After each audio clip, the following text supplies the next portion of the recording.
Bien, si vous êtes prêts, on va commencer. Alors tout d'abord, on va remercier le docteur Frédéric Jauvert pour, je crois, sa 9e participation, il me semble. Donc, à la fois cette constance et cette fidélité. Oui. Et donc, vous savez que le docteur Jauvert est psychiatre, il est chef de service des urgences psychiatriques de Nice, mais il est aussi phénoménologue en termes de spécificité psychiatrique et il est aussi philosophe. Alors, ton titre ce soir,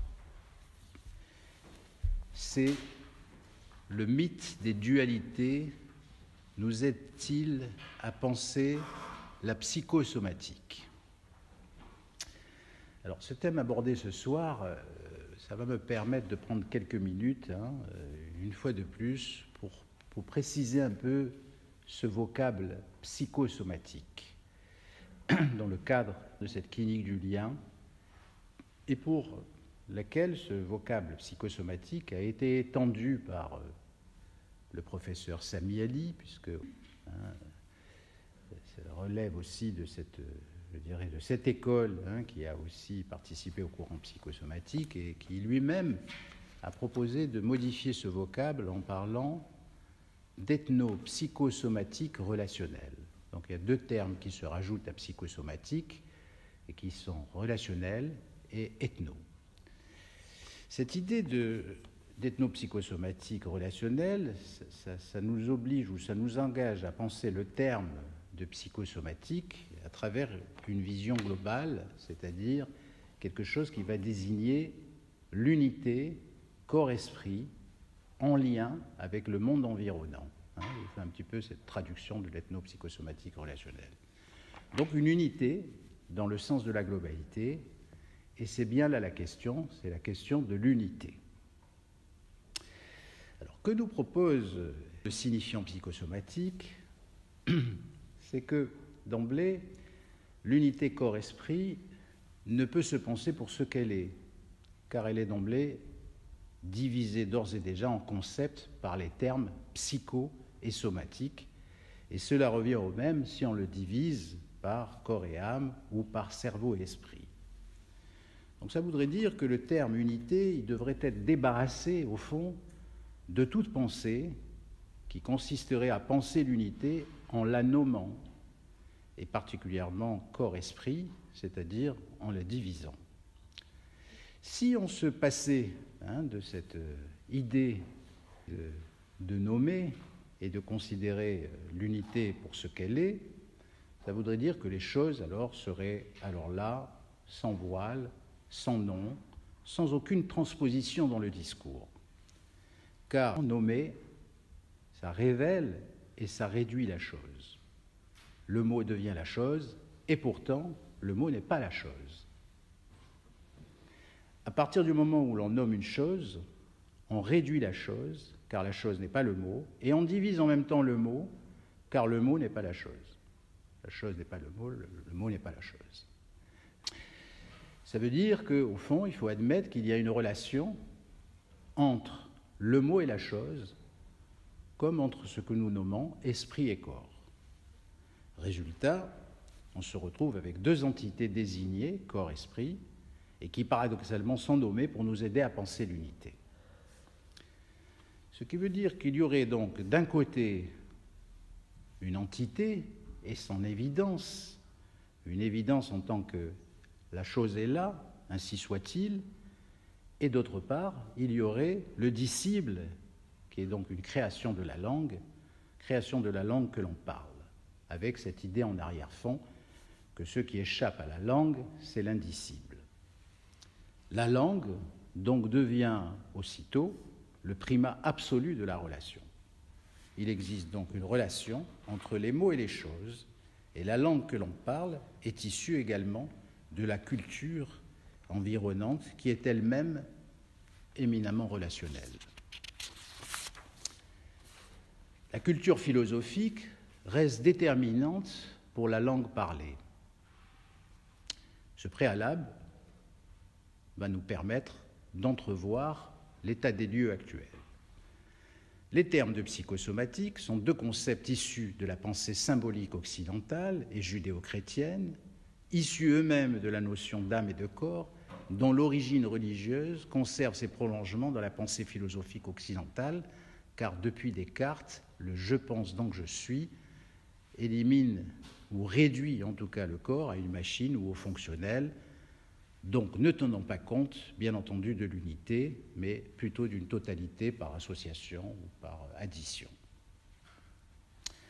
Le courant que va développer Sami Ali, dans ce sens où c'est intéressant par rapport à cette notion de dualité, c'est celui de penser l'unité en dehors de tout a priori, afin de dépasser le clivage corps-esprit pour comprendre l'homme dans sa réalité concrète, d'unité, et d'instaurer donc une globalité composée d'une diversité relationnelle. L'épistémologie relationnelle interroge la réalité humaine en termes de psychique relationnelle et non âme ou esprit, et de somatique relationnelle et non le corps. La diversité relationnelle est donc au sein d'une unité. Ça veut dire que le 1 nous mène au multiple, comme le multiple nous mène au 1. La relation peut s'adresser au biologique, elle finira par s'adresser au psychique, et vice-versa. Ce sont les deux faces de la même pièce, deux profils pour un même visage, plus de sauts mystérieux. C'est là où Sami Ali apporte, par rapport à la psychanalyse classique, je dirais, une autre forme de causalité, dans la mesure où il évacue la notion du saut mystérieux entre le psychique et le somatique, et dans la mesure où il établit l'idée que nous sommes psychiques et somatiques à la fois et simultanément. Donc ça, avec l'allergie, la fois précédente, j'ai démontré à quel point différentes formes de relations peuvent aboutir à la même pathologie, que ce soit d'ordre biologique comme avec le pollen, ou que ce soit à travers des émotions intolérables. En partant de la théorie relationnelle, on introduit donc cette autre causalité à côté de la causalité linéaire, celle que vous connaissez à travers les travaux de Freud et qui avait proposé pour la névrose hystérique d'exprimer une somatisation à partir d'un conflit psychique inconscient. Donc ce qu'il apporte par rapport à cette causalité linéaire en plus, c'est cette causalité circulaire où il considère que le psychique est relationnel, le biologique est relationnel, c'est une situation globale, et ce sont deux plans qui coexistent comme éléments d'un ensemble relationnel et non comme deux entités séparées. Donc il n'y a plus de dualisme, donc on ne peut plus penser le corps comme une sorte d'objet extérieur à soi. C'est donc la relation qui est à l'origine et qui, du point de vue conceptuel, préexiste avant les éléments qu'elle est censée relier. Donc on a beaucoup développé cette notion de processus originel à travers le relationnel, c'est-à-dire qu'on est capable de concevoir que le biologique est relationnel, ça va de soi, le psychique est relationnel également. Alors il est relationnel à la fois par rapport à ce qui se passe à l'intérieur même, je dirais, du statut biologique, comme on peut aussi concevoir que cette biologie, elle est tributaire aussi de ce qui se passe avec l'environnement. Donc ça suppose que être en relation, ou l'autre en relation, est partie prenante avant, pendant, après la naissance, et il va peser sur l'évolution psychosomatique de l'individu. La relation, ici, se trouve au centre comme à la périphérie du fonctionnement humain. Donc, cette notion d'unité, c'est là où il y a quand même, je dirais, des affinités avec la phénoménologie. Et c'est vrai qu'on doit peut-être à Merleau-Ponty, c'est-à-dire il a fallu attendre le XXe siècle pour que la philosophie nous propose quelque chose qui se pense à travers l'unité. Mais ce que rajoute Sami Ali, c'est cette idée de relation qui va permettre de créer une diversité à l'intérieur de cette même unité en considérant que le psychique est en relation, le corps est en relation, le psychique est en relation avec le corps, et ces deux choses sont en relation avec le monde environnant. Voilà, c'était une manière un peu tu vas peut-être débattre de cette mythologie de la dualité. Ici, on est tout à fait d'accord, c'est-à-dire, voilà, dans la mesure où on conçoit précisément cette notion d'unité, de globalité, et non pas de dissociation, de clivage, de dualisme. Et également tout le travail clinique, ou en tout cas tout ce à quoi on a affaire dans la pathologie.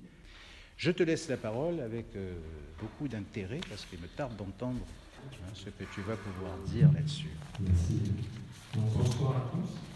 Alors, j'avoue que j'ai un peu traîné pour le titre, parce que comme on recherche des références à la mer dans la philosophie et dans la phénoménologie, c'est pas souvent que le mot apparaît. On est vraiment dans une autre dimension, puisqu'on serait dans une dimension avant les concepts et les personnages. On avait déjà évoqué, alors je ne sais pas quand c'était, si tu me dis que ça fait 9 fois, déjà ce mythe des dualités à propos d'une pathologie particulière, c'était la lexithymie. Bon, effectivement, on était en brèche pour penser à la lexithymie si on était dans les dualités, et on en voit les conséquences parfois sur la prise en charge. Et chez les personnes donc, qui se présentent avec cette façon d'être et en même temps des pathologies somatiques, pour revenir à quelque chose de psychosomatique. Dans l'intitulé, ce qui m'a donné la piste, on va dire, dans l'intitulé autour de la clinique du lien, c'était cette question de ce préalable incontournable du lien qui est sous-tendu par le processus relationnel, justement. Et comment, peut-être si on approche les phénomènes, c'est-à-dire en deçà des symptômes, on va pouvoir décrire au plus profond ce qui surviendrait dans le relationnel. Et c'est vrai que la phénoménologie de Merleau-Ponty se prête vraiment à ce discours-là et à mon sens, est une manière, il y en a d'autres, de pousser au plus loin la manière dont se passent les choses. Et il y a des thèmes comme ça qui vont revenir chez lui. Et par exemple, dans l'intitulé, c'était cette histoire de simultanéité, par exemple. Et je pense qu'on pourrait recouvrir les mêmes sens. Il doit y avoir des différences.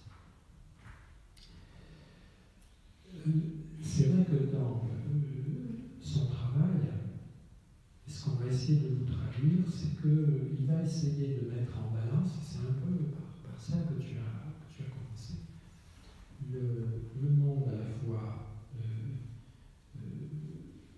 des signes et puis le monde sensible.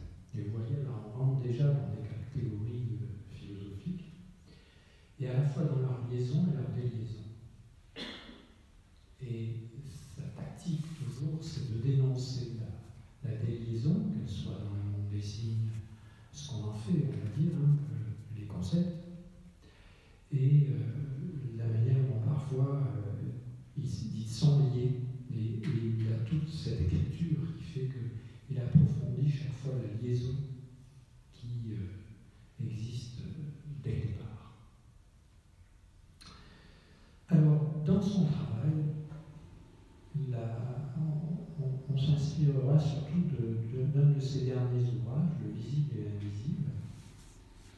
Et voilà ce qu'il nous dit, il nous met en garde d'emblée sur le fait que les significations sont souvent comprises comme une essence, une idée, vous voyez déjà platonicienne de l'objet, un peu comme un cube, quelque chose qui intéresserait le géomètre.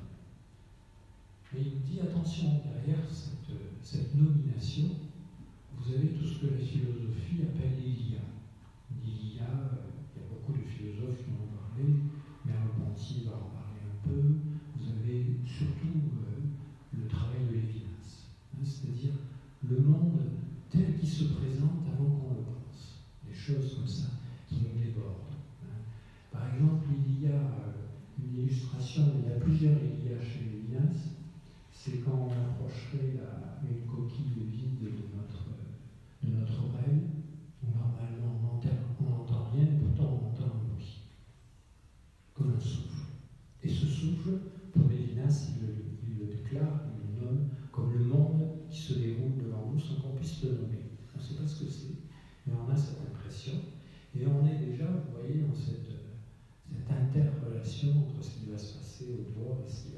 passer au-dedans, qu'on a dû subdiviser dans ce sens-là, mais ça se passe autrement, et c'est un peu le travail de Merleau-Ponty. Et donc, là où il veut insister, c'est que derrière le monde des signes se cache le monde sensible, pour dire le mot en allemand, c'est le Wesen, qui est traduit comme ça par lettre au sens verbal. Et il nous dit, attention, c'est une forme avant tout qui est prégnante.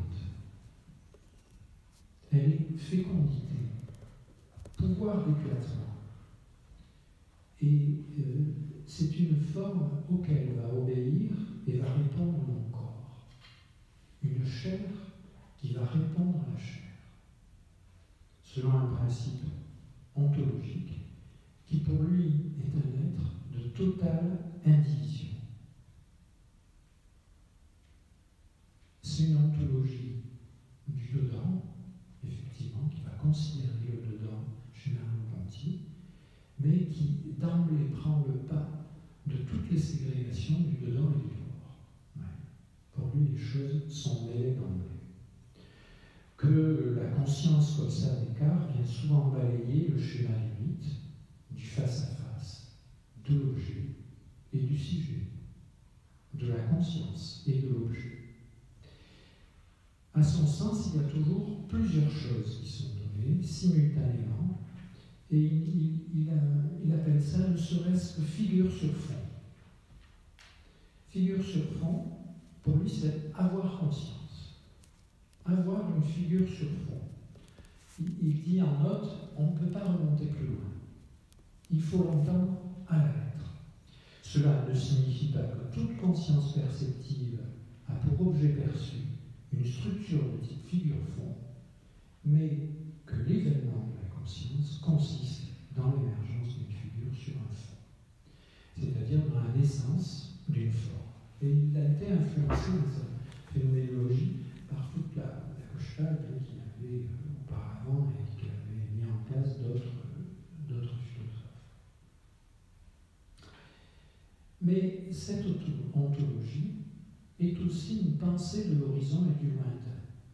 Et une phrase qui est ambiguë, pour lui, c'est une pensée de la proximité, mais qu'il faut penser comme distance. Et en critiquant un peu la phénoménologie habituelle, celle évidemment de Husserl, dont il se détache tout en employant, on va dire, toute sa méthodologie, c'est que la transcendance n'est pas à construire. Elle est avant tout d'abord commettre. Et elle est sans cesse doublée de néant. Et ce qui est à expliquer, c'est son dédoublement. D'ailleurs, jamais chose faite. Décrire la structure, je le cite, tout est là. Et l'intégration des structures dans le sein et le sens comme sens d'investissement. Par exemple, le sens de la parole que je dis à quelqu'un lui tombe sur la tête, le prend avant qu'il ait compris, tire de lui la réponse. Ici, donc, avec cette illustration, il veut nous dire que finalement, les structures ne sont plus opposées à l'expérience vivante, comme on a traditionnellement l'habitude d'opposer le sujet au monde, comme le dedans au dehors, car elles ne sont pas toutes faites, et nous les existons. Et la phrase est importante, nous les existons, ces structures-là, comme membrures du visible, en devenir, et elles nécessitent en même temps notre participation. Philosophie de Merleau-Ponty se pense un peu comme une pensée de la structure vivante, non pas celle de la mort de l'homme, mais celle de l'homme qui est tout le monde. L'être n'est pas positivité pour lui, présence objective. Il faut un rapport à l'être qui se fasse de l'intérieur de l'être lui-même. Et si nous sommes dans l'humanité comme horizon de l'être, c'est parce que l'horizon nous entoure et nous traverse. Et là, on commence à rentrer dans le simultané, nous-mêmes, non moins que les choses. Ce qui est l'être, c'est l'horizon et non l'humanité. Comme l'humanité, tout concept est d'abord généralité d'horizon, de style. Il n'y a plus de problème du concept, de la généralité, de l'idée, quand on a compris que le sensible lui-même est invisible, que le jeune, il fait référence, souvent il parle d'étoiles Cézanne, est capable de s'ériger en niveau ou horizon. Le fameux jaune de Cézanne sur la région vers Marseille. En fait, ce qu'il nous dit, pour Merleau-Ponty, la perception déjà stylise. Et l'ouverture du perçu est l'ouverture à des significations, mais à des significations qui sont rattachées à une existence. Voilà peut-être un excellent travail relationnel entre la mère et l'enfant, par exemple. Et surtout, elles ne peuvent précéder ces significations son advenu. Et vous voyez que Merleau-Ponty a été un des premiers philosophes qui a centré sa philosophie qu'on appelle maintenant en allemand les Allemands qui caricaturent la Neue Phänomenologie, Frankreich Phänomenologie, qui se rattache toujours à l'événement, que ce soit Maldiné. À un moment, j'avais pensé parler de Romano, pour lequel l'événement primordial est la naissance. Et là, ça se rapprochait de la mère. Et il y a cette affaire de cet advenu, de cet événement du monde qui pour la première fois se manifeste. Les significations, elles nous alertent, et c'est un peu ce que évoquait Daniel tout à l'heure, et c'était que souvent on les considère comme des objets ou des essences qui sont déposées comme des signes, alors qu'ils sont des écarts par rapport à des niveaux, des dimensions, qui vont élever certains éléments du paysage, du style, à une occurrence de signification, avec une valence aussi de suggestion. Et il s'oppose finalement à la phénoménologie sartrienne, de l'en-soi et du pour-soi, qu'il faudrait aborder, qui pose l'être en général comme un grand objet devant, pour lesquels toute présence est donnée d'avance. Et là, il n'est pas d'accord. La présence n'est pas donnée d'avance. Il faut, au contraire, se reposer sur cet être d'indivision, celui où il s'agit de réhabiliter l'ordre du vécu et du phénoménal. Et quand il parle du phénoménal, c'est la phénoménalité, c'est-à-dire la manière dont les choses ont tendance et se manifestent dans l'apparaître. Et les choses qui ne sont pas, au premier regard, comme si on le comparait à notre travail en général dans la clinique, cette différence entre un symptôme qui est déjà fixé, qui est déjà un signe, et puis l'apparaître du symptôme. Certes, il s'agit de réhabiliter l'ordre du vécu du phénoménal comme fondement de l'ordre objectif, dès que l'on dépasse la considération des relations intramondaines des objets, et cela pour interroger le corps vivant. Et il y a en même temps autrui. Et là, il annonce la notion d'altérité telle qu'il va l'avoir, et telle que je vais vous la décrire à partir de ses écrits. Mais aussi pour lui, c'est l'œuvre d'art. Pour Merleau-Ponty, tout tableau, toute action, toute entreprise humaine est une cristallisation du temps, un chiffre de la transcendance. Finalement, un tableau, dans la manière dont il le nomme, c'est un écart. Un certain écart de l'être et du néant, une certaine proportion du blanc et du noir, un certain prélèvement sur l'être et l'indivision, une certaine manière de moduler le temps et l'espace. Cet être d'indivision, il convient d'entendre comme un cliché instantané du tableau, d'autrui, comme du corps vivant, des images partielles et non exhaustives, et qui pourtant s'attestent en entier dans chacune d'elles, selon une incarnation toujours inachevée, comme le sens du tableau est au-delà de la toile. Il parle de cette notion qui a été un concept qui tient vraiment à cœur, on va dire, Cézanne, c'est cette notion de profondeur, et que Merleau-Ponty essaie de décrire de multiples fois dans son travail. Quand Cézanne cherche la profondeur, c'est cette déflagration de l'être qu'il cherche. et elle est dans tous les modes de l'espace, dans la forme aussi bien. Pour lui, la peinture de Cézanne, au fond celle qu'il reconnaît, à laquelle il nous invite, n'est pas une imitation du monde. C'est un monde en soi. Forme qui est arrivée à soi, qui est soi. Prégnance. La profondeur est finalement la dimension du cachet et du simultané par excellence. Où ce n'est pas moi qui l'a fait, la creuse, qui fait tout, et qui ferme du dedans ma prison sur moi. Elle est pour lui le moyen qu'ont les choses de rester nettes, tout en n'étant pas ce que je regarde actuellement, et tout en coexistant, glissant l'une dans l'autre, là où mon corps répond à la prégnance. Et il alerte, il dit, mais finalement, les psys, alors, à l'époque, les psychiatres n'ont même pas mêlé, il dit, mais les psychologues ont oublié le pouvoir. Prégnance, les psychologues oublient que cela veut dire pouvoir d'éclatement, productivité, fécondité.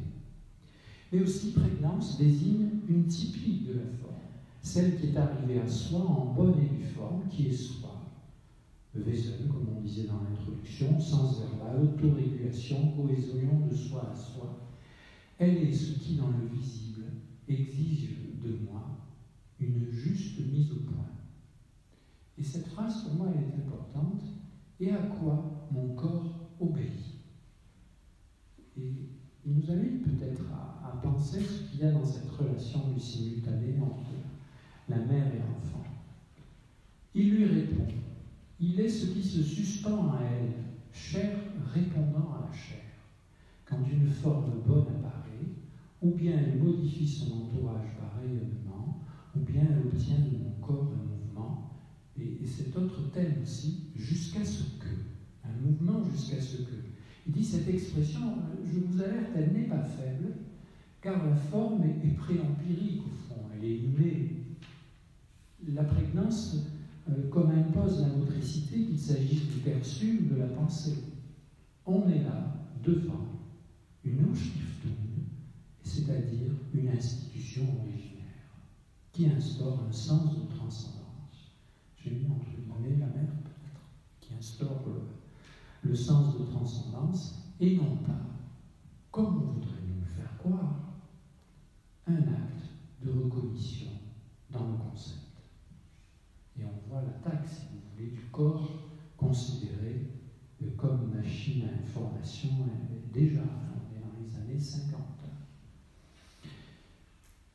Merleau-Ponty privilégie finalement ce qui est l'ordre du vécu du phénoménal, c'est ce qu'on disait, et à titre de fondement, de tout ordre objectif.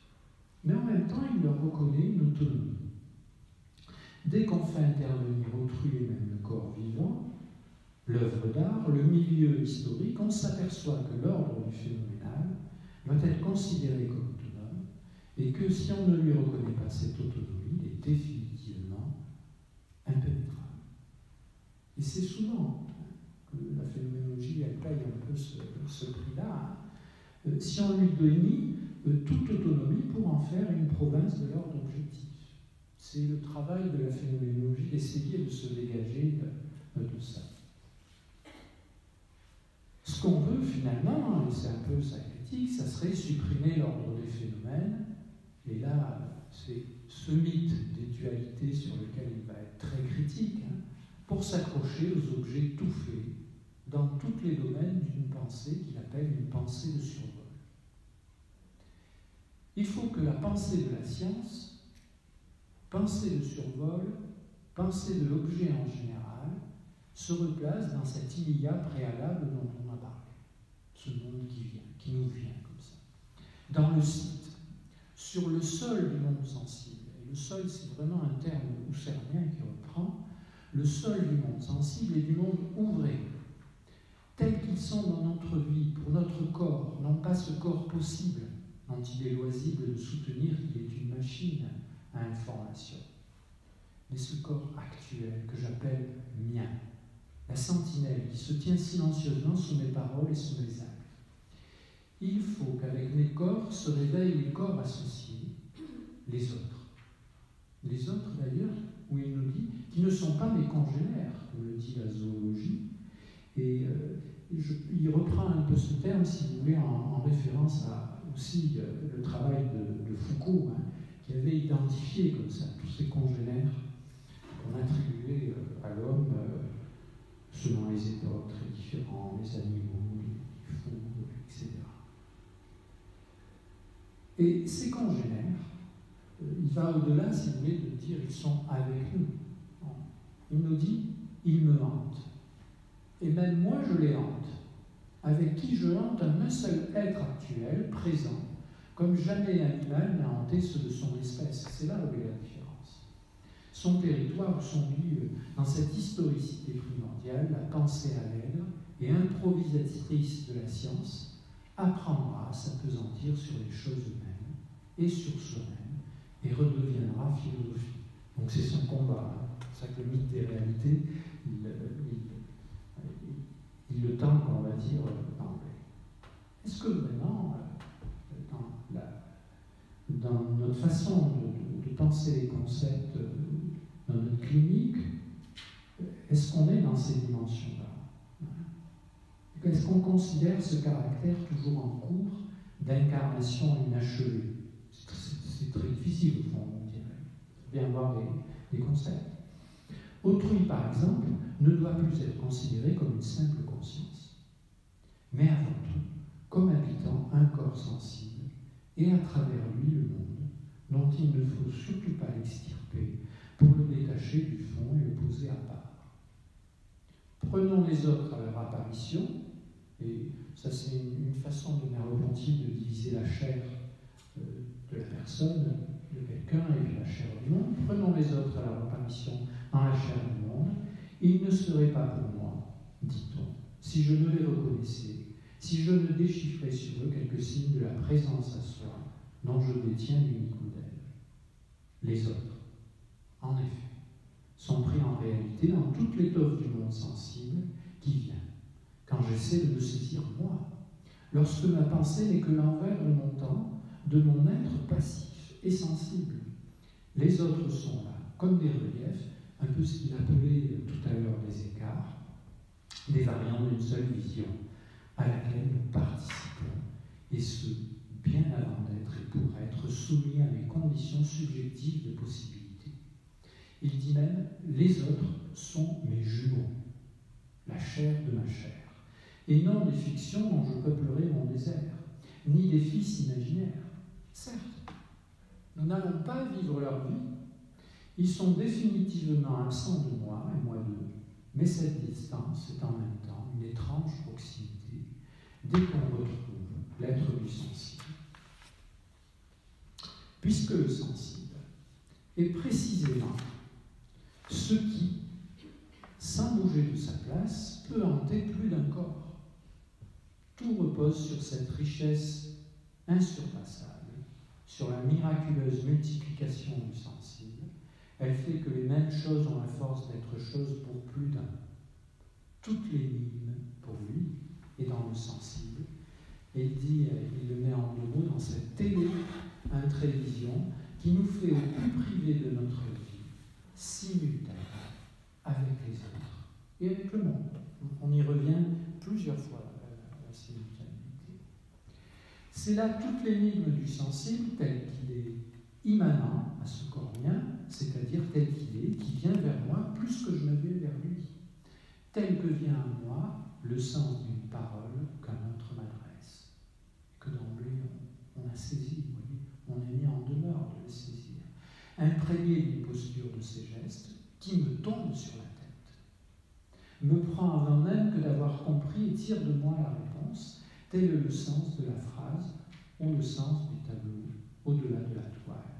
Il s'agit de ce logos qui se prononce silencieusement dans chaque chose sensible, en tant qu'elle varie autour d'un certain type de message, dont nous ne pouvons avoir idée que par notre participation charnelle à son sens, qu'en épousant par notre corps sa manière de signifier, ou de ce logos proféré, dont la structure interne sublime notre rapport charnel au monde. C'est un peu cette vision des origines devrait, on va dire, c'est vers cela que devrait tendre le phénoménologue, de ce qui se voit en nous. La vision, dit-il, n'est pas un certain mode de la pensée ou présence à soi, c'est le moyen qui m'est donné d'être absent de moi-même, d'assister du dedans à cette fameuse indivision de l'être, au terme de laquelle seulement alors je me ferme sur moi. Et il compare ce qui se voit en nous à la poésie, qui retrouve ce qui s'articule en nous. Vous avez un philosophe belge et qui a beaucoup travaillé avec le psychanalyste, qui s'appelle Marc Richard, qui est très à cheval sur ces termes-là et sur ce travail. Au fond, en prenant l'exemple du peintre, et les mots de Max Ernst à ce propos, il dit le rôle du peintre est de cerner, de projeter ce qui se voit en lui. Mais ce serait la même chose pour tout le monde. On voit émerger ici une conception du sujet qui est autant effet que sujet, où la vision se fait en lui, dans un certain style. Ce style, il faut le voir apparaître au point de contact du peintre et du monde, au creux de sa perception, et comme exigence issue d'elle. Donc déjà, pour Merleau-Ponty, la perception stylise, c'est-à-dire qu'elle va affecter tous les éléments d'un corps ou d'une conduite. Il prend un exemple, par exemple, l'exemple de cette passante croisée dans la rue, qui n'est pas, pour Merleau-Ponty, un simple contour corporel. C'est un mannequin colorié, un spectacle en tel lieu de l'espace, mais aussi une expression individuelle, sentimentale, sexuelle, chair tout entière présente avec sa vigueur et sa faiblesse, dans la démarche ou même dans le choc du talon sur le sol. Au fond, l'expression participe d'une parole du logos sensible du monde muet, d'avant la parole. Et là, il revient à des choses très anciennes de la philosophie, il revient à Aristote, qui opposait ces deux logos, l'andiatétos, qui appartient au symbolisme indivisible de l'état brut ou sauvage du monde, et qui va préfigurer le logos articulé, le logos prophonikos. C'est tout un travail qui a intéressé tous les aristotéliciens. Et il revient donc à des choses très anciennes de la philosophie.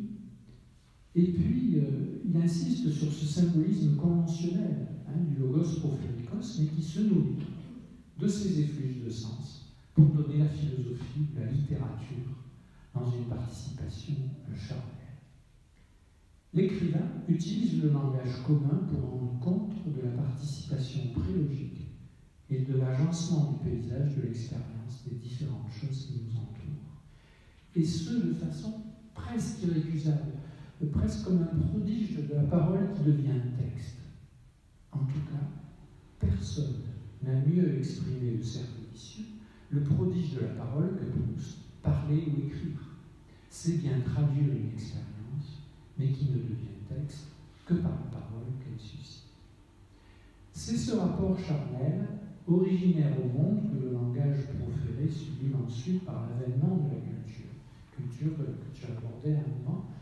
C'est cette descente de l'invisible dans le visible qui peut conduire à l'oblitération totale de la perception sauvage, sous la perception culturelle, et qui a pour conséquence que l'on bénit à l'ordre du phénoménal toute autonomie pour en faire justement ce qui était dénoncé depuis le début, c'est-à-dire une simple province de l'ordre objectif. Cette culture est celle des arts et des sciences depuis la médecine jusqu'à la géométrie, mais il est nécessaire, proche de Merleau-Ponty, de revenir de cette perception façonnée par la culture à la perception brute ou sauvage. Il pose même cette question: en quoi consiste l'information?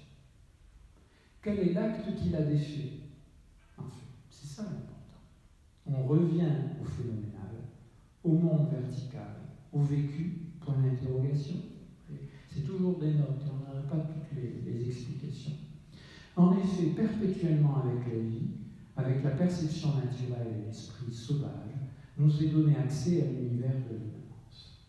Et pourtant, nous dit Merleau-Ponty, force est de constater que cet univers tend de soi à s'autonomiser, opère ainsi le refoulement de la transcendance. Finalement, la clé pour lui est dans cette idée que la perception est de soi, ignorance de soi, comme perception sauvage, imperception, tend de soi à se voir comme acte et à s'oublier comme intentionnalité latente.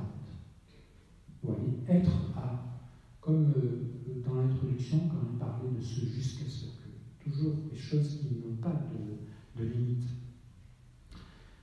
Je conclurai par ça, l'homme peut se crever les yeux et brûler les sens, et peut être hors du lieu que lui assigne son maître, même hors de tout lieu, sans lieu. Non seulement il le peut, mais il est toujours à, d'une certaine manière. Il a en lui un autre que lui. Cet autre que lui qui déborde en lui, empiète sur lui, est caché en lui, et en même temps a besoin de lui, se termine en lui, s'ancre en lui. Cet autre, il faut le définir comme cet autre côté du corps, l'esprit, doublé d'un corps, s'établissant sur ce sol. C'est un corps de l'esprit et un esprit du corps, avec un chiasme. Alors, Merleau-Ponty, fanatique des chiasmes, c'est-à-dire des croisements, des intersections, etc.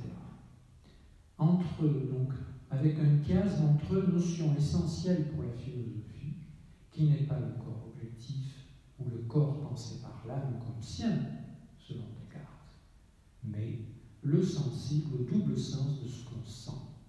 Et qui sent le sensible comme corrélat de mon corps actif qui lui répond.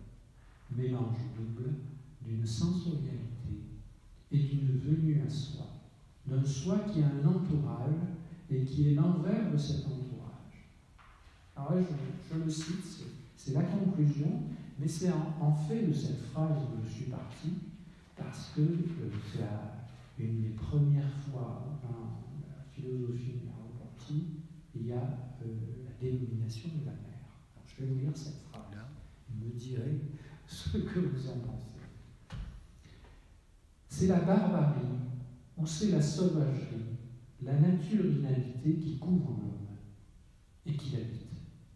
Cette nature qui est toujours au premier jour sans être d'autrefois.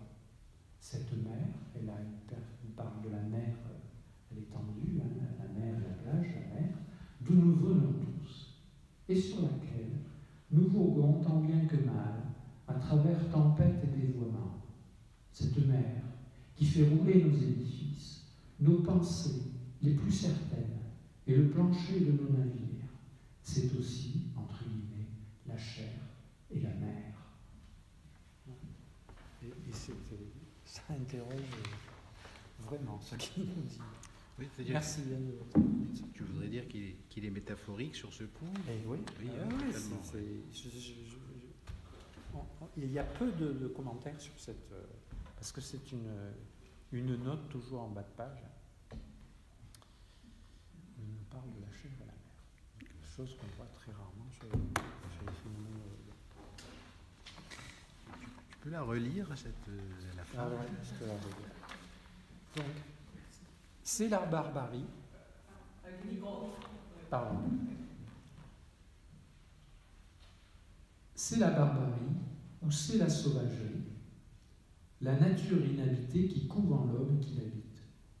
Cette nature qui est toujours au premier jour sans être d'autrefois, cette mer d'où nous venons tous et sur laquelle nous voguons tant bien que mal, à travers tempêtes et dévoiements, cette mer qui fait rouler nos édifices, nos pensées les plus certaines et le plancher de nos navires, c'est aussi la chair, la mer.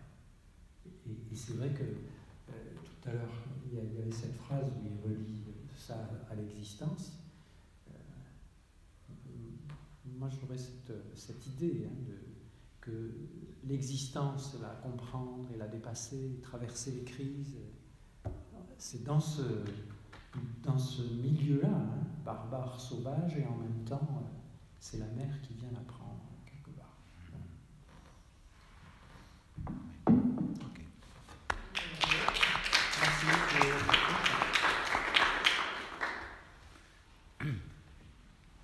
Oui. C'est pas j'ai un corps, c'est je suis un corps. Hein, d'accord, hein, c'est ça, hein, ouais. le repenti. Bon, je voulais préciser avec toi cette histoire d'art, ce serait aux confins du dissible et de l'indicible, c'est voilà, ça? J'ai choisi cet exemple-là pour illustrer finalement que la manière dont il voit la signification et des fois les dévoiements qu'il peut y avoir, il ne faut pas oublier que l'œuvre d'art en est un bon exemple. Du tout le travail qu'il y a à partir de la chair pour rendre compte d'une vision ou d'une perception. Perception qui est imperception. Oui. Mais que l'artiste va restituer, voilà, et nous rendre compte de ce trajet, de ce passage-là. D'accord. C'est quelque chose que tu utilises dans la clinique stricte en tant que psychiatre. Alors après, c'était toujours le problème de la phénoménologie, c'est-à-dire, au fond, si on s'attache aux symptômes, une fois qu'on a, c'est en plus un urgentiste qui vous parle, on est dans le symptôme et puis basta, vous voyez, vous avez les traitements, vous avez les actions par rapport à... Mais les conditions d'apparaître d'un symptôme, la manière dont ça se met en place, et je veux dire, il n'y a pas que la phénoménologie qui peut s'y intéresser, elle a sa méthode propre. Je veux dire, l'analyse, c'est aussi une façon de mettre en place les conditions d'apparaître du symptôme. Peut-être que dans la phénoménologie, c'est plus dans la perception.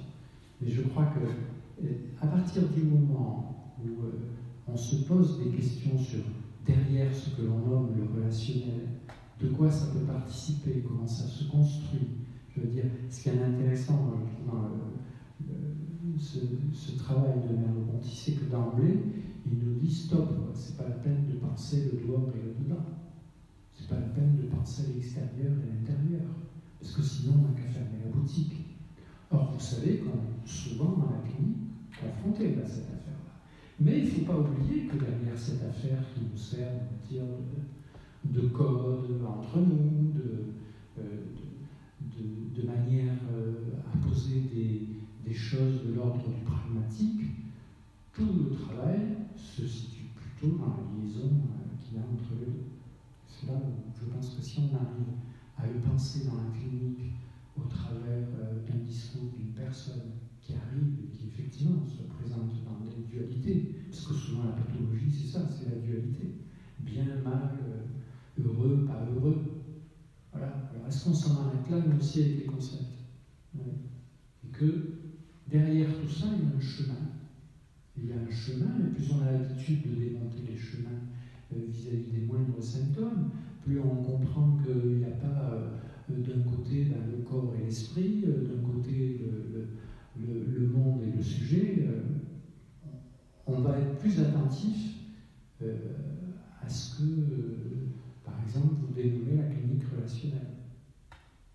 Parce que si nous, en tant que thérapeute, on comprend cette clinique relationnelle, on peut la décoder, je pense qu'on pourra ensuite la traduire à la personne. Tu vois, c'est dans ce sens-là. Ouais. Et que chaque fois, moi je dis, la phéno, c'est comme peler les oignons. Vous ouvrez un truc, et puis on en ouvre un autre, et encore un autre, et encore un autre. Et ça donne du sens aux choses.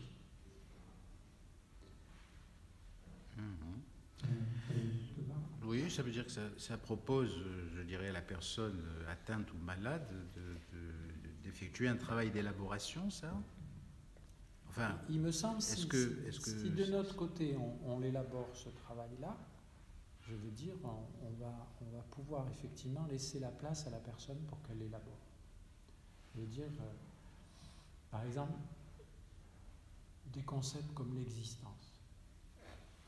Moi, je travaille, comme je disais, et j'aurais passé ma vie même à travailler dans les moments de crise, que ce soit la crise suicidaire, que ce soit la crise psychotraumatique, etc. Mais ce qui est important, c'est qu'une crise, c'est un appel à exister. Et ça, comment on va le négocier avec la personne? Comment elle va le négocier? Qu'est-ce qu'on va faire, hein? Et effectivement, il y a des moments où on n'est pas du tout dans cette négociation, parce qu'on est dans le pragmatique, dans l'acte, ainsi de suite, je ne sais pas, moi, le placement sous contrainte, le traitement, mais ça ne résout pas la crise. La crise, elle est à résoudre. L'existence, c'est effectivement que les choses, elles soient comme ça, agrémentées d'un événement pour passer à un autre moment, et c'est bien ça que signifie l'existence, c'est-à-dire être soi-même comme un autre en même temps. Et tu dis que c'est en même temps un moment fécond. Et en même temps, c'est un moment fécond. C'est un appel. Justement, qu'est-ce qu'il faut faire de ce moment fécond? Est-ce qu'il faut... C'est un appel à l'ouvert. Par exemple, la crise, c'est un appel à l'ouvert. Alors que quand on est en crise, on a le vécu, chacun on le vit aussi, comme je le vois chez les patients qui ont un psychotrauma, et bien à partir de ce moment-là, ma vie n'a plus défilé, mon existence s'est arrêtée. Voilà, tu vois, une fermeture. Or, le travail va bien être pour lui. Au contraire, ce qui s'est passé là est aussi un formidable appel à être autrement. C'est un paradoxe, on ne va pas le dire comme ça. Mais néanmoins, chaque crise de l'existence est toujours ça. Chose qui, par exemple, n'existerait pas dans la psychose. Puisque le seul événement qui va se produire, c'est souvent celui de la psychose. Du délire qui revient. Hein, les hallucinations, les mêmes qu'on entendait il y a 20 ans et qui se reproduisent. Maintenant, amener petit à petit le sujet, peut-être, et comme on peut le faire dans une pratique souvent hospitalière aussi, hein, le traitement qui va mettre le délire de côté, puis un jour, ce patient qui vous dit en hôpital le jour, hein, comme on le vivait, Jauvert et Sibony, vous vous souvenez quand je voyais des monstres partout, hein. Là, il y avait quelque chose qui avait été intégré. Il y avait quelque chose qui était partagé avec l'altérité, où les choses prenaient un autre sens. Ça vous parle ce que je vous dis? Oui, d'autant plus que les institutions s'acharnent à réadapter le patient et à le remettre dans une espèce de norme. En fait. Voilà, alors que là, ça sera la fin. Quoi. Je veux dire, on sait très bien, quelqu'un des fois en crise suicidaire, on peut être amené à l'hospitaliser, puis même il y a certains critères pratiquement sous la contrainte, mais le soin n'est pas là. Il a fallu le protéger parce que, effectivement, pour lui, sa seule raison de vivre, c'était se tuer. On est dans ce passage aigu, mais même la crise suicidaire est un appel à exister aussi. Que ça, il y a à négocier ça pour que dans le travail, à un moment, ils se disent, mais oui, c'était aussi un moment où je me suis retrouvé bloqué comme ça dans mon existence, au point de se dire, il faut que j'arrête de percevoir. Mais ce que je voulais avant tout, c'est vivre autrement. Vous voyez, le paradoxe. Je pense que, voilà, peut-être que la phénoménologie, c'est ces questions-là qu'elle interroge et qui permettent à un moment de moins être dans les dualités où on est conduit à s'arrêter à des choses, voilà, comme on évoquait. On fait ça, après on fait ça, mais quel est le sens qu'on met surtout? Quel est le sens que va mettre la personne? Oui, mais je me disais quand même que ça doit être au fond assez compliqué parce que c'est un véritable paradoxe, enfin c'est presque antinomique avec précisément, je dirais, les moyens qu'on peut avoir à la disposition dans ce système, dans cette société. Oui, mais parce qu'après je crois que chaque rencontre est une rencontre interhumaine. Je crois que par exemple les personnes qui insistent sur la dimension du soin qui pourrait y avoir à partir de la phénoménologie, et moi je trouve que Merleau-Ponty s'y prête bien, c'est cette notion d'interexistentialité. Je veux dire, on évoque souvent dans le soin le relationnel, l'intersubjectivité. C'est des notions auxquelles on va. Et là, par exemple, certains phénoménologues parlent d'interexistentialité. C'est-à-dire comment c'est pas à partir des recettes personnelles, évidemment, voilà. Mais c'est la manière dont on comprend l'existence. Et l'existence, la phénoménologie nous permet de le comprendre à contrario de la manière dont on l'aime souvent, surtout dans les mauvais jours.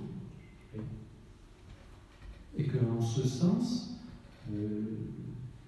travailler ça avec une personne, je crois que voilà, le système contraint, effectivement, on y est dedans, c'est l'institution, ça a toujours été comme ça, ça sera toujours comme ça, mais après, et chacun en son, c'est avant tout une rencontre entre deux personnes. Vont se poser des choses, ou va y avoir des choses qui vont être dites, éventées, ça c'est essentiel. Et même, moi je dirais, peut-être que plus on épaissit, on sort des dualités, et plus on va être convié à être attentif au mot même, au discours de l'autre, à ce qu'il veut. Ouais.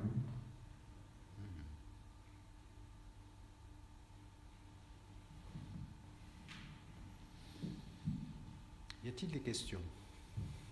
Peut-être pas une question, mais une remarque sur la dernière phrase, enfin, la mer, ce qui est justement très. Ce qui est à entendre aussi, c'est la question de l'espace, finalement, et de pouvoir arriver à penser tout ce qui est du registre de l'interhumanité en termes d'espace, d'habitation de l'espace, ou même dans la rencontre, ou dans l'intersubjectivité. S'il y a de l'entre, c'est que c'est de l'entre par rapport à de l'espace.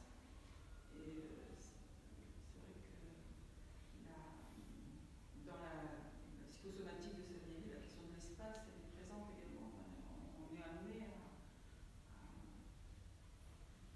à vivre la relation clinique comme une relation à l'espace, et à l'espace subjectif, ou à l'espace intersubjectif, ou à l'espace habité.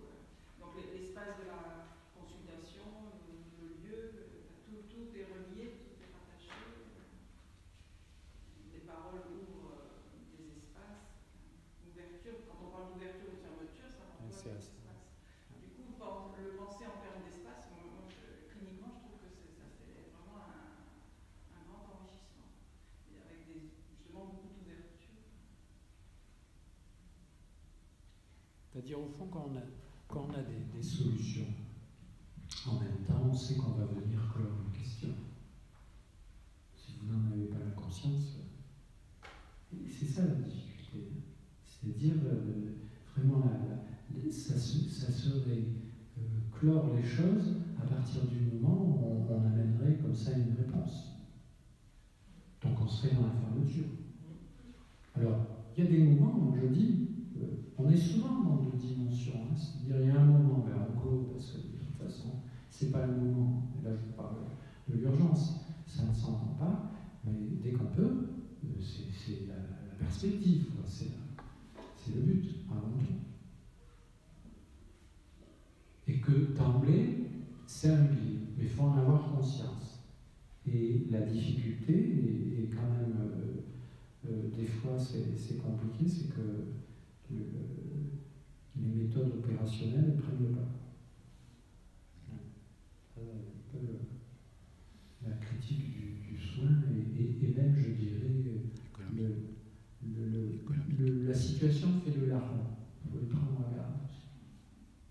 Là, j'avais pas du tout, on n'a pas les mêmes pratiques, par exemple, quand on travaille en hôpital de jour, que si on est dans un lieu de crise, d'accueil des patients d'urgence. Il y a un impact, obligatoirement. Donc, effectivement, le questionnement tant mieux, quoi. Pour l'espace, pour l'ouverture, pour laisser la latitude. Et puis, moi je trouve paradoxalement, alors qu'on insiste des fois à la fermeture, hein, je pense en ce moment, vous savez, hein, le nombre des hospitalisations sous contrainte qui augmente. C'est un problème actuellement, en France en général, hein, et dans les autres pays aussi. Mais en même temps, je veux dire, les démarches à partir des associations de patients, les patients et les associations qui sont présents dans des instances décideuses, qui amènent aussi un contrepoids, et qui sont dans ce langage-là, parce que je crois que la personne en situation de crise, elle parle de ce qu'elle connaît, quoi. C'est à entendre et écouter. C'est un poids.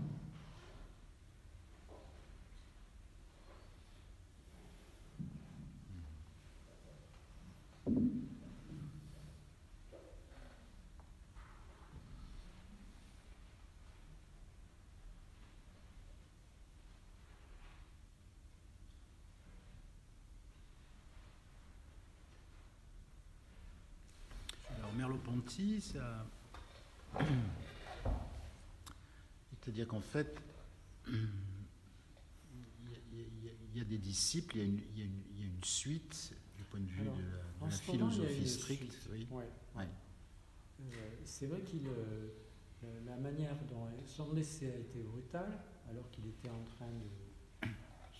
Son décès était brutal, alors qu'il... je veux dire, il était en train d'écrire un peu beaucoup de concepts qui sont dans ce texte-là, dans ce livre qui s'appelle Le visible et l'invisible. Et il y a un moment où Merleau-Ponty est un peu laissé de côté, peut-être, puis aussi parce qu'il y a d'autres philosophes qui arrivent. Et actuellement, il y a beaucoup de personnes, de philosophes, à la Sorbonne, etc., qui travaillent dessus. Je pense par exemple à Emmanuel de Saint-Aubert. C'est une façon de relire la phénoménologie Merleau-Ponty. Que souvent vous avez comme ça des relecteurs qui vont développer les concepts. Après, un qui travaillait avec les concepts de Merleau-Ponty à un moment, c'était André Gide. Oui. Ouais. Il y a des textes comme ça où vraiment il fait en lien, il y a des choses ou des travaux qu'il avait fait par exemple sur les Merleau-Ponty et puis la pensée de Winnicott aussi. Il y avait des textes comme ça. Oui. C'est vrai. Et ça, c'est effectivement, c'est sur des versants un peu satellites. Mais sur le plan de la philosophie même, est-ce qu'il y a des successeurs enfin, c'est vrai qu'il est mort jeune, je crois. Ouais. Il est mort très jeune. Mais est-ce qu'il y a des successeurs en termes de... Il y a des écoles comme ça de Merleau-Ponty, on va dire. Oui. Finalement, des personnes comme ça, mais ça a l'air très difficile en tout cas, mais je ne voudrais pas dire de bêtises non plus,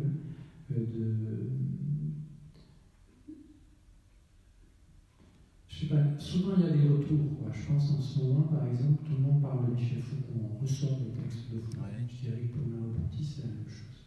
Il y a une relecture de Merleau-Ponty avec des gens qui se passionnent de nouveau, qui vont écrire beaucoup, il va y avoir des colloques, dans les autres pays aussi, en particulier en Italie, aux États-Unis. Voilà, il y a des lecteurs comme ça d'autres pays et qui utilisent ces notions-là. Après, là où des fois aussi où il a parlé, là j'ai été dernièrement, c'était un congrès à Oslo sur les humanités médicales. Les humanités ? Oui, et finalement il y avait beaucoup de philosophes et de psychologues, il y avait aussi des psychiatres et des médecins, pas simplement pour les pathologies psychiatriques, mais où on reprenait les concepts de Merleau-Ponty. Justement dans cette idée de la... parce qu'il n'y avait pas de dualité. Ça venait mettre en brèche comme ça la pensée scientifique et justement ça allait même parfois jusqu'au point où la difficulté actuellement était dans les études de recherche où tout est fait en anglais.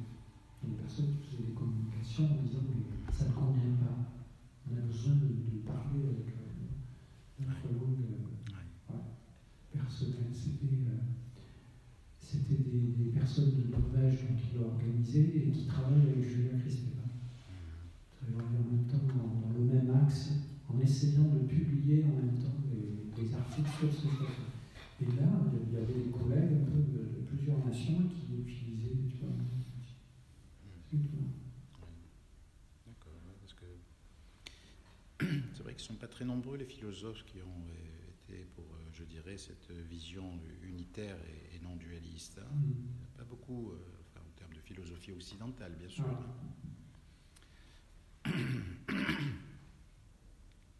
Pour aller dans le sens de la philosophie et de la maladie, à l'Hôtel-Dieu à Paris, il y a une chaire qui s'est ouverte où ils font des colloques régulièrement sur philo et santé mentale et autres.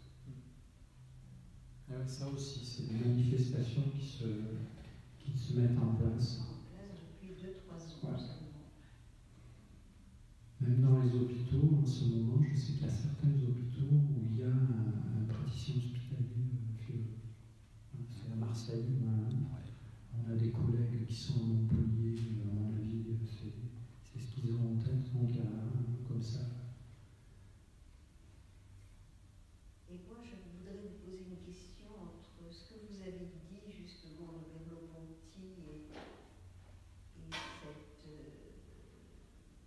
ce magma, l'homme est un jumeau, l'homme est mon frère, et ce que dit Saméali sur l'inclusion réciproque. Est-ce que vous pouvez nous dire là-dessus? Alors, là, moi, je ne serais pas doué pour, parce que je ne connais pas bien le concept d'inclusion réciproque. Souvent, j'ai entendu Daniel en parler, on travaillait ensemble, mais je ne l'aime pas. Je ne voudrais pas dire des bêtises. L'inclusion réciproque, si tu veux, c'est un peu la géométrie du rêve. Je dis, l'inclusion réciproque, c'est précisément le rêve. C'est-à-dire tout est dans tout, et effectivement, il n'y a pas de contradiction, c'est-à-dire effectivement le grand peut-être dans le petit peut-être dans le grand, c'est-à-dire à l'image des poupées russes. Ce que veut dire effectivement qu'il y a un monde, je dirais, qui au fond se propose effectivement d'être à la fois le dedans et le dehors. Le dedans devient le dehors devient le dedans. C'est ça l'inclusion réciproque. Alors c'est l'activité imaginaire, au sens strict du terme. C'est-à-dire c'est la pensée de l'imaginaire. La pensée de l'imaginaire vient de la pensée du rêve. D'accord ? Parce que pour Saméali, il y a une conscience, qui a deux modalités. La conscience onirique et la conscience vigile. On passe d'une conscience à une autre, sans qu'elle soit coupée. C'est-à-dire, voilà, quelque chose comme ça qui obéit au rythme. Donc, obéit au rythme, c'est pour ça qu'on retrouve cette aussi notion de temps en arrière-plan. Donc un rythme, effectivement, qui est imposé par la dimension génétique, la matérialité même, en quelque sorte. Alors, effectivement, vous disiez comparer l'histoire de la chair, mais je ne sais pas si ça renvoie à l'inclusion réciproque. Je ne sais pas si c'est... Mais en tout cas, c'est pas exactement ça. Voilà. Chez Merleau-Ponty, les choses ne sont pas partagées définitivement. Chaque fois qu'il envisage quelque chose de relationnel ou un sujet, le sujet par rapport au monde, l'autre par rapport à moi, le parti pris qu'il prend, c'est que bien avant que moi-même je le pense ou je le rencontre, il m'a déjà rencontré. Il a vu chaque fois, c'est mêlé comme ça, chaque fois. C'est une manière, au fond, de ne pas poser des concepts dans la dualité, où il y a un concept posé, puis c'est terminé. On s'y arrête là. Comme il dit, sur cette phrase, la dernière phrase que je vous lisais, c'est finalement la perception est avant tout imperception. Et ça, c'est toute la philosophie, finalement. Le néant qui est derrière chaque... Et c'est toujours intéressant à penser des affaires comme ça, je pense.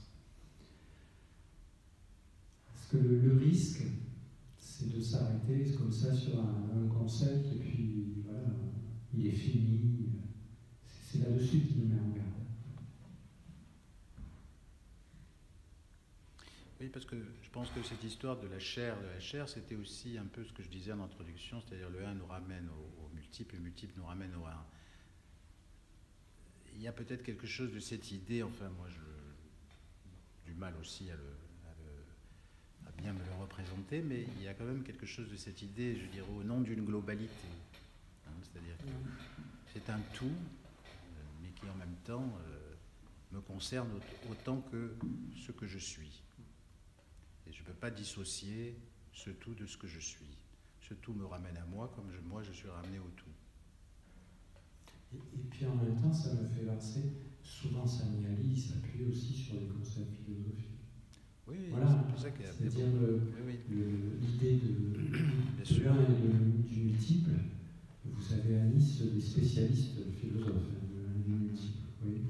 Parce que c'est quelque chose de vraiment dans la tradition philosophique, et quand il utilise le concept, il a dû partir de ces sources-là. De toute façon, il est philosophe d'origine. Oui, c'est ça, c'est toi qui m'as dit ça.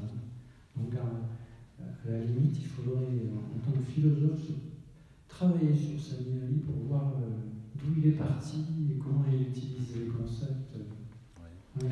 Ben, il y a un livre à lire, je te conseille je crois que c'est son dernier livre, son avant-dernier, on va dire, ça s'appelle Penser l'unité. Penser l'unité. Voilà. C'est intéressant. Voilà, Penser l'unité. Peut-être ça c'est important parce qu'il va parler de quelque chose qui va l'amener, je dirais, après avoir débattu avec les philosophes qui divisent et ceux qui ne divisent pas, effectivement, de placer les choses au-delà du signe, hein, puisque tu as fait allusion au signe. Donc Sami Ali, c'est au-delà du signe. Alors, c'est tout, effectivement, tout ce qui est, au fond, pré-symbolique, auquel on ne donne jamais d'importance, mais qui est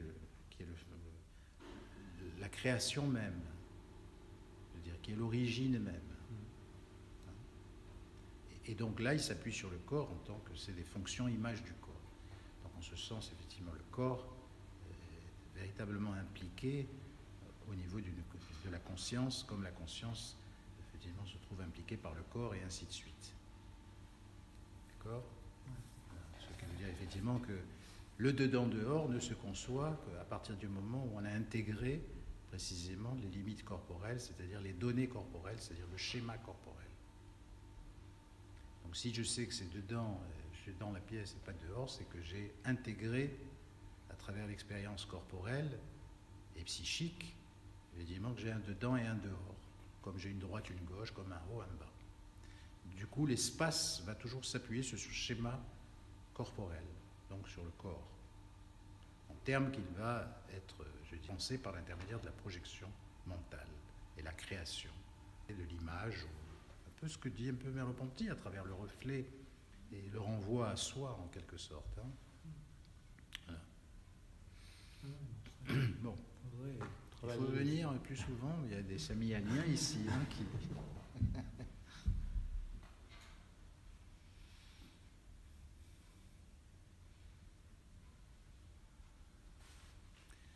Écoutez, s'il n'y a pas d'autres questions... Peut-être juste relire. Oui, allez-y. Ah oui. Donc attendez, je vais vous donner l'endroit où elle est. Hein. Donc c'est dans le visible et l'invisible. De la barbarie. Voilà, et c'est une note à la page 321.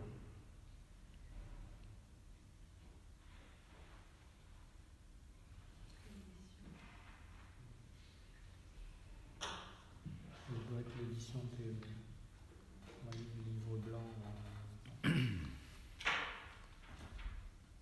Et donc je vous la relis. C'est la barbarie ou c'est la sauvagerie, la nature inhabitée qui couve en l'homme et qui l'habite, cette nature qui est toujours au premier jour sans être d'autrefois, cette mer dont nous venons tous et sur laquelle nous voguons tant bien que mal, à travers tempêtes et dévoiements, cette mer qui fait rouler nos édifices, nos pensées les plus certaines et le plancher de nos navires, c'est aussi la chair, la mer. Oui. Et je crois que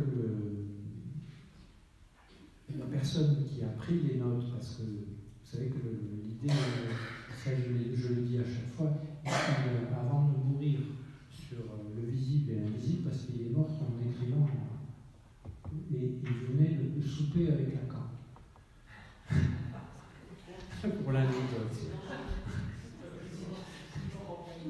il fait un infarctus, et donc le livre n'est pas terminé. Et donc tous les nouveaux essaient les nouveaux philosophes essaient de trouver un petit peu le prolongement, quoi, hein, de ce qui n'a pas eu le temps d'écrire jusqu'au bout, parce qu'il y a un recueil de notes. Et dans les notes, dans cette note 321, il y a marqué que Merleau-Ponty envisage comme une tâche en tant qu'objet d'une psychanalyse de la nature. C'est-à-dire qu'il avait comme projet futur, d'après ce que j'ai compris, de travailler là-dessus. Parce que justement, ils étaient dans l'échange avec Lacan, ils bouffaient ensemble et discutaient.